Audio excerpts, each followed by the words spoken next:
Un nuevo episodio de Mano a Mano. Deja el celular, Ibáñez. Bueno, deja el celular. Pasan cosas, perdón. Permanentemente vive con el celular. Sí. Escúchame, hasta Pablo López, nuestro guía espiritual y económico, nos te dice, cortala. Episodio número... ¿Cómo que no sabe? 95. Muy bien, Ibáñez. ¿Cómo le va? ¿Bien? ¿Todo en orden? ¿Todo tranquilo? Todo en orden. Bueno. Vamos a hablar de... Entramos en diciembre. Se definen cosas, se complican las cosas, se aceleran. Pero déjame, las cosas. Tengo que decir algo personal. Vamos a hablar de Milei Tapia. Sí. Y después también el mapa del Congreso. Sí. Hoy es martes 2 de diciembre. Sí. Son las 15 horas. Sí. Tapia, después vamos a hablar de la interna, todo. ¿Puede ser que los partidos no empiecen a las 9:30 de la noche?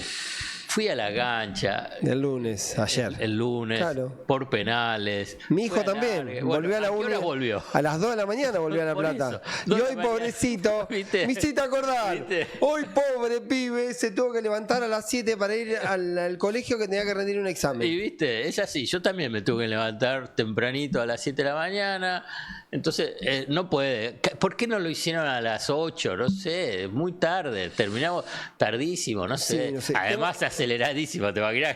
Tu hijo tampoco podía dormir. Con esos partidos. Bueno, ahí estamos, señor. El lunes, lo que pasa es que el lunes anterior había sido feriado y había jugado a las 7 de la tarde. Y sí, había sido por mejor eso. horario. ¿Pero por qué 9:30? Y ahora creo que el contra domingo Boca a las 7. A las 7. Y el día siguiente el clásico de La Plata de Estudiantes a las 7 el lunes, pero es feriado también. Claro, exactamente. Bueno, mapa del Congreso, porque usted estuvo adelantando muchísimo de cómo se iba a rearmar las fuerzas políticas y fundamentalmente si el mundo liberal libertario conseguía la primera minoría. Sí, ¿la consiguió, sí o no? Hoy está en eso, porque acaba de anunciar en Cámara de Diputados. En Cámara de Diputados, 3 de los 4 diputados de Catamarca se van del bloque Unión por la Patria, arman un bloque en principio autónomo que se llama Elijo Catamarca. Queda una diputada vinculada a Lucía Corpacci. El lunes hubo una conversación entre Corpacci y Jalil. Quizá lo más relevante para evaluar es por qué se llega a estas situaciones, ¿sí?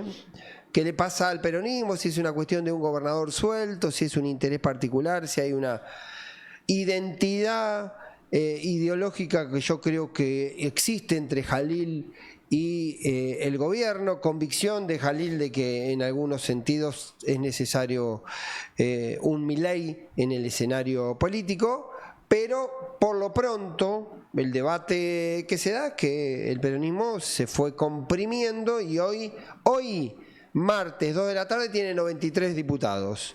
La Libertad Avanza hoy martes a las 3 de la tarde tiene 93 diputados.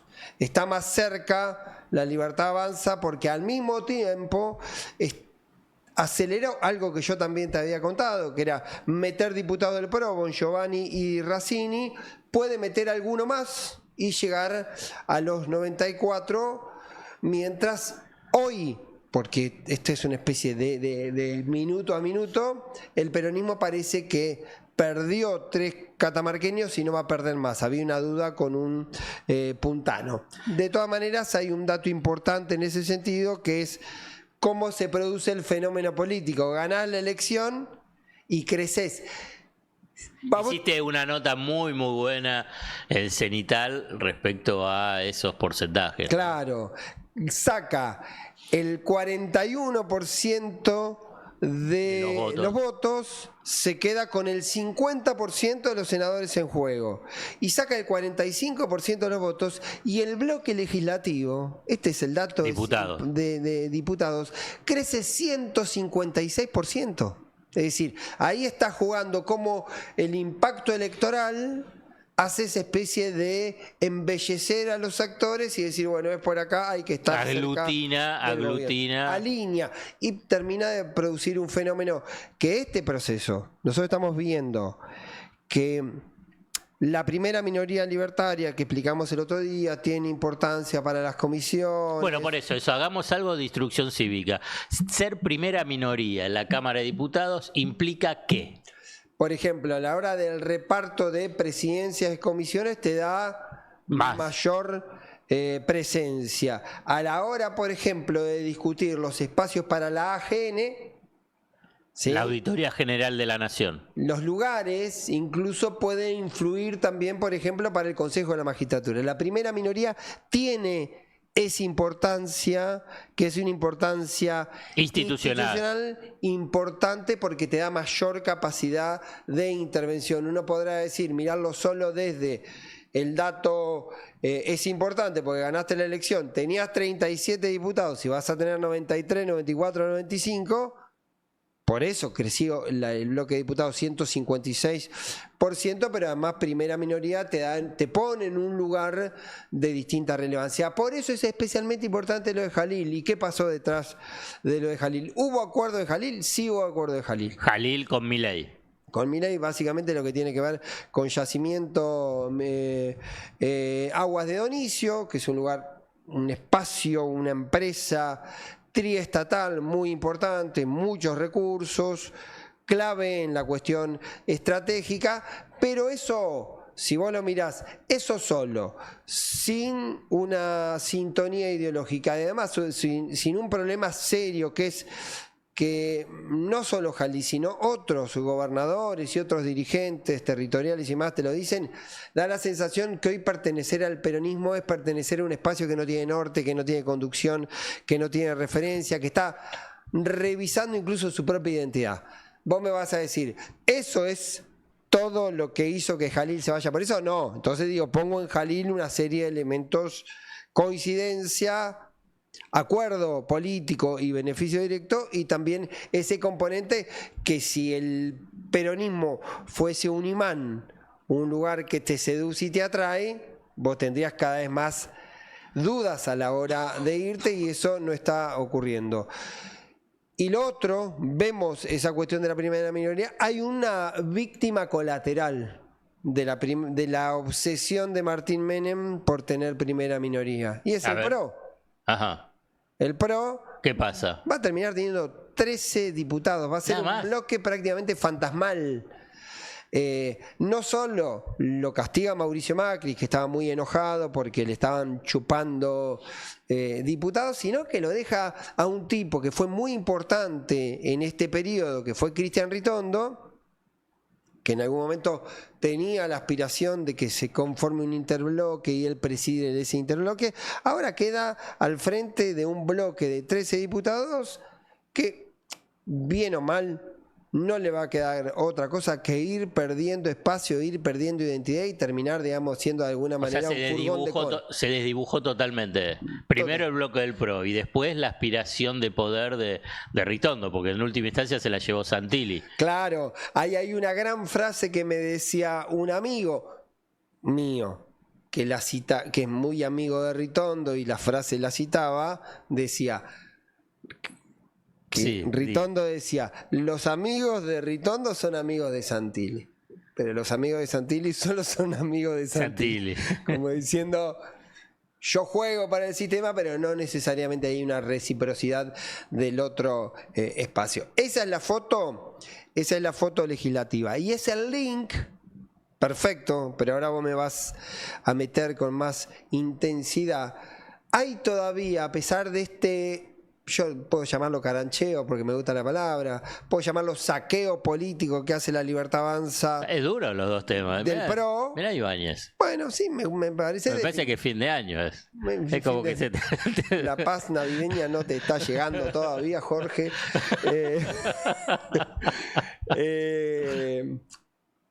Tiene un lado B y tiene un fenómeno más, que hay un lugar donde Javier Milei y Mauricio Macri todavía tienen coincidencias, no de empatía, sino de odios compartidos. Y es Chiquitapia y la AFA. Ahí, en ese lugar, los dos coinciden en la necesidad, el deseo, llamarlo como sea, de desplazarlo, de correrlo, de detonarlo a Chiquitapia. Voy a hacer una declaración de principios inicial porque si no, cualquier cosa que empecemos a hablar puede ser tenida de malas interpretaciones. No hay buenos. No hay buenos. Es una película de los Coen. Claro, entonces vos agarrás y entonces empezás a hablar. Entonces, no es una cuestión de ponerse del lado de los buenos o de los malos. No hay buenos. Claro. Bueno, pero no hay buenos en el fútbol, no ahora. Nunca hubo. Claro, bueno, qué sé yo, de lo que yo tengo recuerdos, digamos. Pero no acá y en el mundo. Y en el mundo, teniendo en cuenta la FIFA, para darlo ese marco global. Ni que hablar de los negocios de lavado de dinero que hay en la Premier League, o sea, la liga inglesa, lo que está pasando en Estados Unidos. Digamos, es una no está inmensa, exento de un negocio monumental. Es una de las principales multinacionales, obviamente, del mundo, la FIFA, con un poder supranacional, digamos. No es que estás hablando de decir, che, bueno, es cierto, la industria de las armas también, bueno, pero las tenés de algunos países, y acá es que está por encima de los países. Y está expansivo. Claro. Y ahí me das el pie para dos referencias. Una primera referencia, y que te la suelen citar como un elemento principal por el cual todavía Infantino tiene una consideración política muy importante sobre Mauricio Macri, es que gracias a Mauricio Macri la FIFA está sentada en el G20. Ajá. Que fue una gestión de Mauricio Macri sentar a la FIFA en su periodo de presidente, integrando a la Argentina el G20 para estar ahí. Y además del negocio, para la línea de Infantino, ¿no te genera algún tipo de curiosidad? Y esto lo transmito, es retórico porque tengo la respuesta, que el Mundial de Clubes, el Mundial de Fútbol y todo el desarrollo de la inversión de lo que hace la FIFA con Estados Unidos, ¿no tiene algún tipo de vinculación de lo que fue el FIFA Gates? ¿En qué sentido? El FIFA Gates nace en Estados Unidos, sí, y avanza sobre la conducción de la FIFA. No cambió nada la FIFA, siguió. Fíjate, si después tuviste el Mundial de Qatar, digamos, es difícil pensar que cambió algo.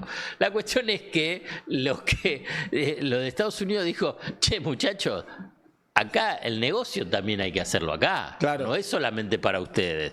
O sea que el negocio también está acá y hay empresarios. Fíjate que hay empresarios estadounidenses muy importantes. Hay notas muy buenas de Ezequiel Fernández Moore. Casi todos los grandes clubes de la Premier League tenés capitales estadounidenses. Claro.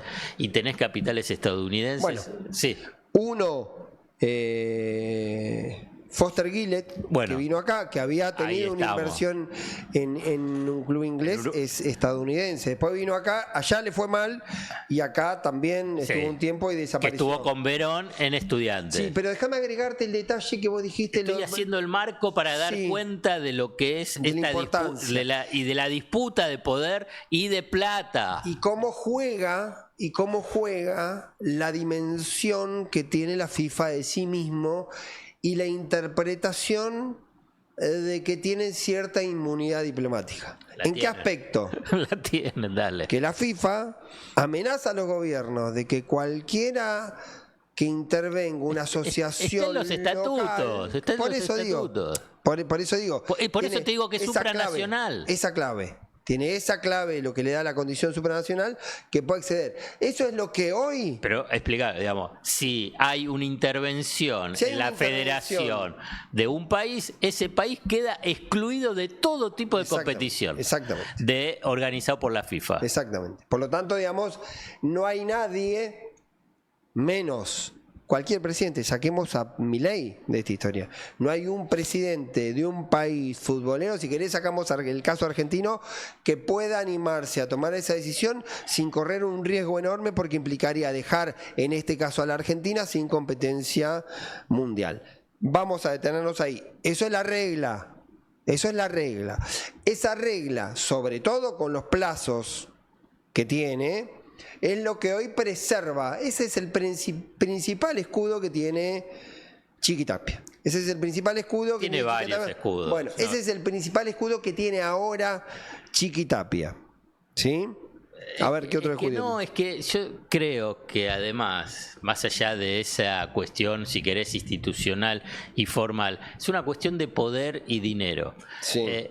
Chiqui Tapia ya tiene un cargo en la FIFA. Sí. Y fue un cargo en la FIFA aprobada por todas Conmebol. las delegaciones, pero todas, Sí, todos los países de la Conmebol. Y sí. la Conmebol también tiene poder, o sea, la Conmebol tiene poder, la FIFA tiene poder y el Chiqui Tapia está sentado ahí. Entonces, no es que, bueno, estás hablando con un 4 de copa. Sí. Independientemente de que rápidamente dice, es morocho, que estuvo en recolección de basura, la forma de estigmatizar y minimizar lo que significa la construcción de poder. Y está ahí. Entonces, no es solamente, es una cuestión de relación de poder. Chiqui Tapia, Infantino y Domínguez en Conmebol es ese entramado de poder que existe, que antes lo mencionaba, es supranacional y maneja un montón. Ahora bien, alguien puede decir, y Macri puede convencer a Infantino de entonces ese dato bajarlo. para mí es el dato relevante. Ese dato es el dato relevante. Que Macri pueda convencerlo.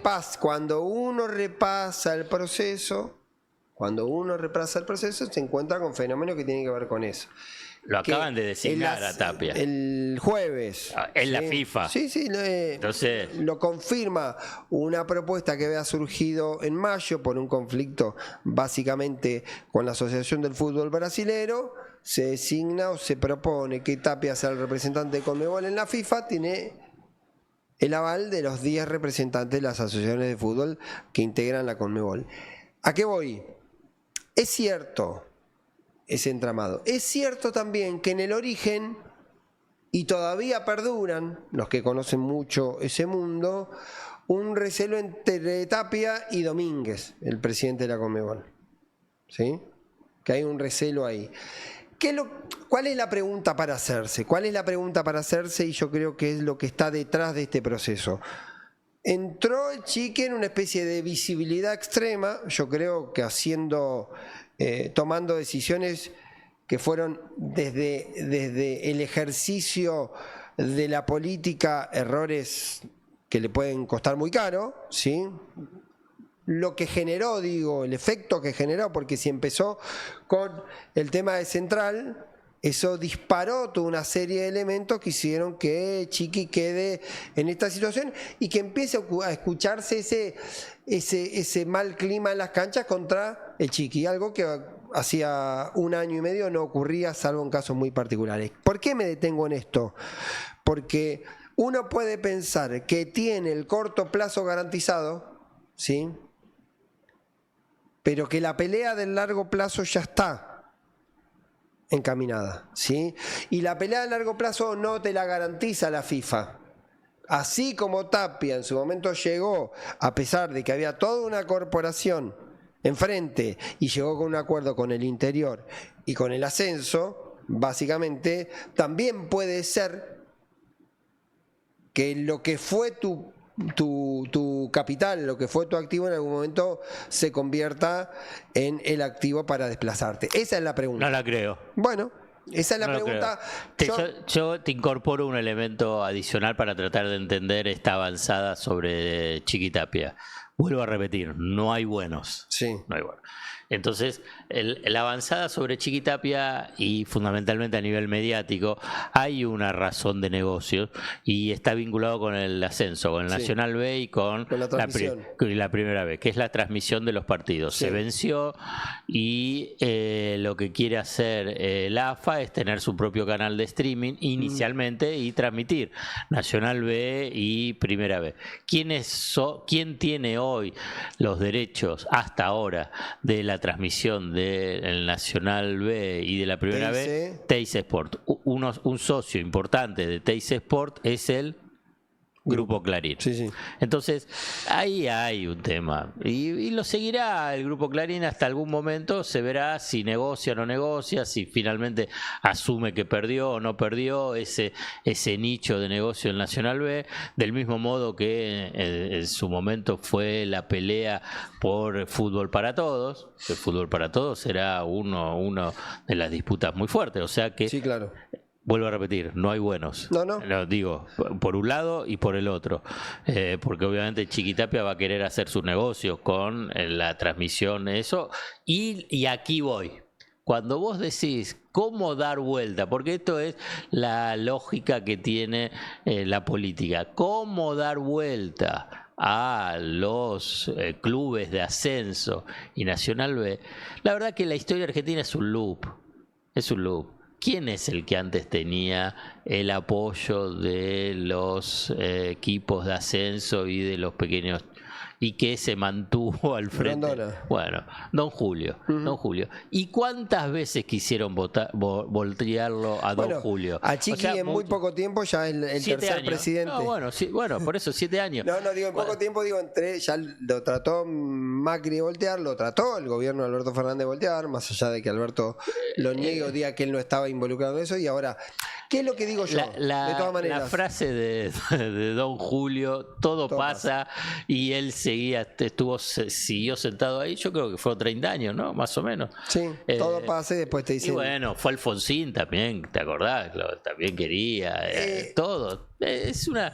Yo lo que Vuelvo planteo, a repetir, no hay buenos, simplemente estamos describiendo. Yo lo que planteo que hay primero... A ver, ¿cuáles son los elementos para pensar que puede haber un golpe de Estado en la AFA? El episodio Sur Finanzas, ¿sí?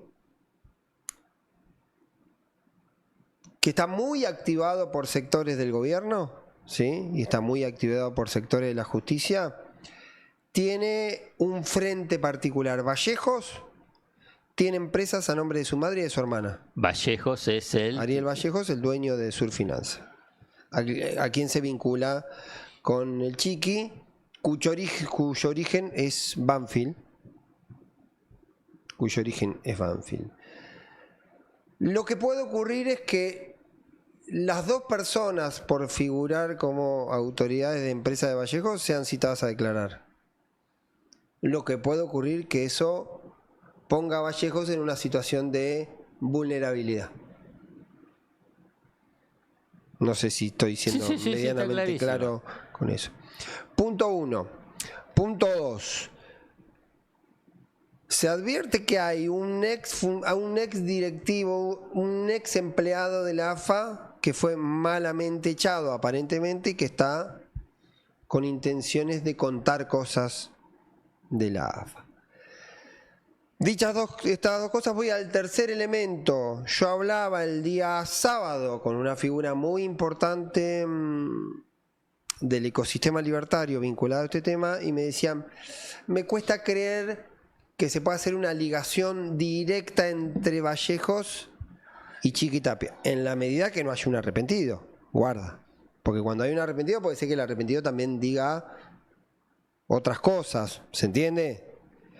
Entonces, sí, ese fenómeno puede generar, y yo creo que acá está el dato, y por eso uno puede decir que hay un intento de golpe de Estado a futuro, del nivel de agotamiento, del nivel de crisis. ¿De quién? Del desgaste del Chiqui, de los acuerdos y de las relaciones políticas de Chiqui. Hay actores jugando en el medio, eso quiero decir. Sí, hay actores, pero no son personajes que se desgasten.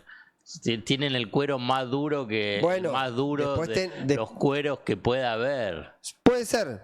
Yo digo que ese es el proceso. Ese es el proceso porque Chiquitapia tuvo sus crisis, sale muy fortalecido de haber ganado el Mundial, la finalísima y la Copa América, ¿sí? Sale muy fortalecido y tuvo como un periodo de calma. Después vuelve la crisis, pero ¿por qué? No es una crisis, vos bien dijiste, yo uso la figura porque me gusta, porque es medio obvio, de que es una novela de los Coen donde no hay buenos, donde todos son malos, y es cierto, y uno puede entender que no hay tampoco ninguna nobleza ni en el comportamiento de los que hacen manejo con la guita del fútbol, ni en los que quieren desplazar a esos para quedarse con el manejo de la guita del fútbol. No son almas inocentes que están buscando justamente la pureza del mundo. Eso es cierto, eso está. Lo que digo que a mediano, largo plazo, sobre todo mirando hacia adelante, ese es el proceso. ¿Cuál que es se el viene. argumento cuando sale y Tapia dice, ya pasaron 3 presidentes?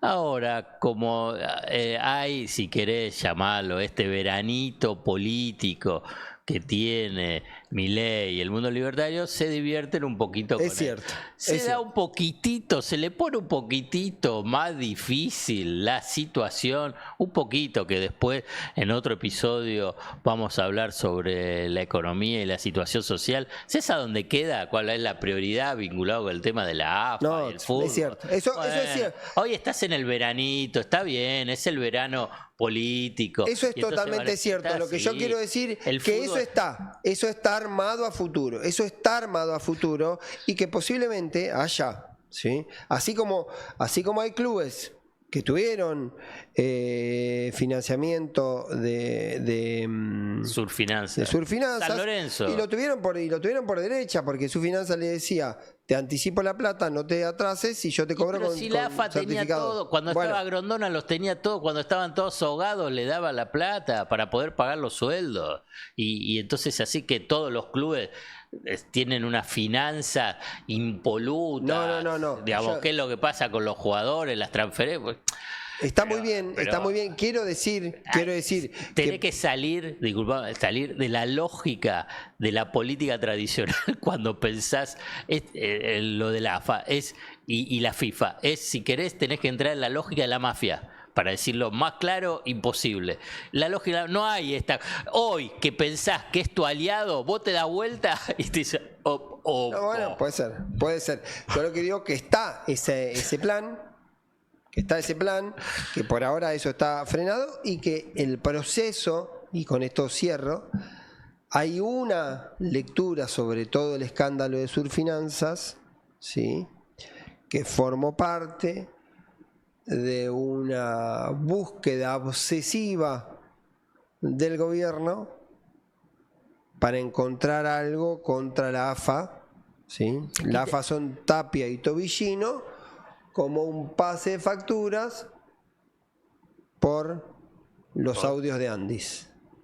Para ahí pues, abriste una ventana. No fuimos. Abriste una ventana. Bueno, déjame. La cerramos en otro momento. No, para cerrar. Que lo que no mencionaste, hay una alianza táctica que por lo menos hasta ahora no estaba tan expresado, porque creo que todavía Milei sigue manteniendo el tuit fijado contra el Grupo Clarín. Sí. Acá tenés una alianza táctica entre el Grupo Clarín y, si querés, este mundo libertario. No dices Milei o en contra de Tapia o Macri. ¿Puede ser que eso se convierta en algún momento? ¿Te gustó esa que te Puede ser que eso se convierta en algún momento si ocurre lo que todos presumimos y hay señales, si hay mensajes que va a ocurrir, que la actitud del gobierno solo va a quedar en una pelea mediática sin acciones de fondo, que en un momento esos mismos socios le empiecen a decir al gobierno: pactó con Tapia y no avanza sobre la AFA. Pero lo va a decir, y para cerrar, digamos, es interesante. Yo no soy un especialista, pero el Grupo Clarín ni la última moneda entrega, porque el fútbol del Nacional B y Primera B está bien, es importante, no digo que no. Yo lo seguí, vi la final de Estudiantes de Río Cuarto y Puerto Madryn, veo todo, y entonces, y cada tanto veo también los partidos, digo, pero te das cuenta que dentro del negocio global del fútbol es una partecita, digamos. Ya la otra ya la consiguió, digamos. Digamos, no entrega nada. No. Pero bueno, hemos terminado un nuevo episodio, medio futbolero, mafia política, en Modelo para Armar. No, ningún modelo para armar. Mano a mano. Es un modelo para armar. Por eso, Ibáñez, Zayat Ibáñez. Chao, locura.